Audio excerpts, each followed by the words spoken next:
Now we're joined by Teng, Director of the American Studies Department at the China Institute of International Studies.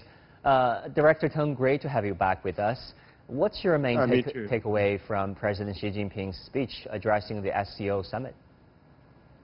This is a very important occasion, especially when we are facing such a pandemic globally. For example, the social stability, the fighting against the pandemic, and also the political security should be put on the top agenda of our social life, as we have witnessed in recent years. Just because of the weakness in global governance, some countries actually are suffering such disaster. I mean, pandemic, and also the instability in some other society or countries. So I think President Xi gave a clear-cut signal that China and some other countries, especially the Shanghai Cooperation members, should go together to meet the challenges to maintain the peace and stability in this region, and also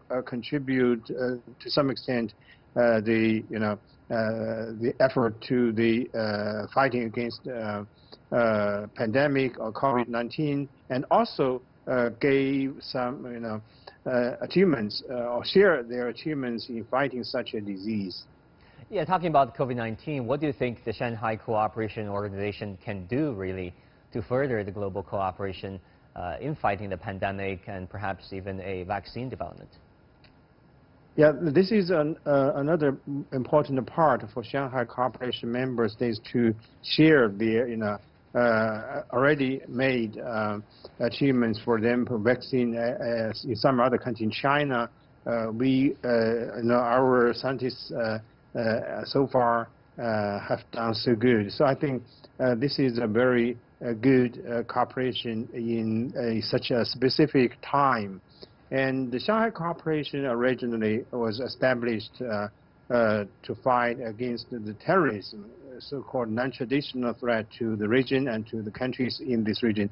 So I think at this time again, all the member states in Shanghai Cooperation should think about the way how can they cooperate in this regard, and how can they share the experience in fighting against COVID-19 and share their already made achievements, including the vaccine. So I think this is a very important platform for all member states at this time. Teng Jianqun, Director of the American Studies Department at the China Institute of International Studies, thank you so much for your insight.